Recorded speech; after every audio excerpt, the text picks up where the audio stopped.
मैं समझता हूं कि देश ऐसे संकट में है जहां हमारे विचारों के अंतर हो सकते हैं, लेकिन अपने विचारों से थोड़ा समझौता करके भी देश में एका कायम करने की हम कोशिश करें। आज देश के सामने बाहर से आने वाला आतंकवाद समस्या नहीं है। इस देश में समस्या इस बात की है कि देश के लोगों का दिल टूटा हुआ है। कभी कभी एक देश का फ्यूचर किसी बड़े रिफॉर्म से नहीं, सिर्फ एक इमरजेंसी में लिए हुए डिसीजन से बचता है। 1991 की शुरुआत में इंडिया उसी जगह पर था।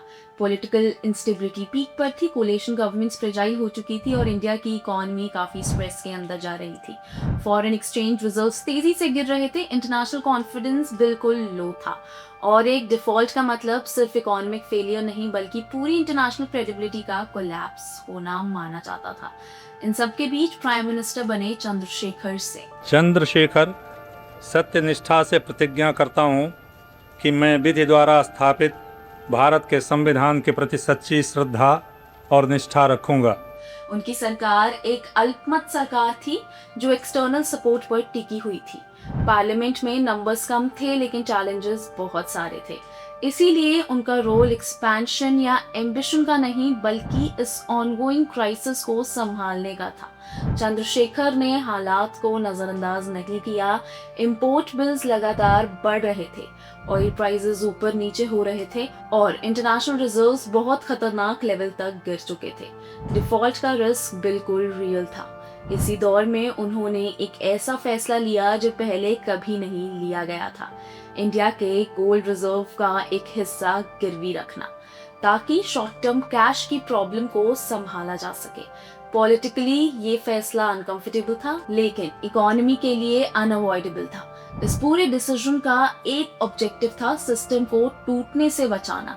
उनकी सरकार आइडियोलॉजी पर नहीं बल्कि प्रैक्टिकल सोच पर चल रही थी। उन्हें अंदाजा था कि उनकी गवर्नमेंट का टाइम काफी लिमिटेड था, इसलिए ज्यादा बोलने या बड़े वादे करने के बजाय चंद्रशेखर देश को स्टेबल रखने और सिस्टम को चलाते रहना सबसे ज्यादा जरूरी मानते थे। फॉरेन पॉलिसी में भी काफी संभल कर चलना पड़ा। दुनिया ऑलरेडी इंडिया को लेकर काफी अनश्योर थी, इसलिए टकराव के बजाय बैलेंस और कॉशन रखा गया। मैसेज सीधा था कि इंडिया मुश्किल में हो सकता है लेकिन वो जिम्मेदार और क्रेडिबल है। चंद्रशेखर का टेन्योर सिर्फ कुछ ही महीने यानी कि सिर्फ 10 नवंबर 1990 से लेकर 1 जून 1991 तक ही चला। पॉलिटिकल प्रेशर और कोलिशन के इशू की वजह से उनकी सरकार ज्यादा देर नहीं टिक पाई, लेकिन उनका रोल एक ट्रांजिशन प्राइम मिनिस्टर के तौर पर देखा जाता है, जिन्होंने उस वक्त सिस्टम को संभाला जब सब कुछ क्राइसिस में था। उनके बाद जो इकोनॉमिक रिफॉर्म्स आए उनके लिए पहले सिस्टम को टूटने से बचाना काफी जरूरी था।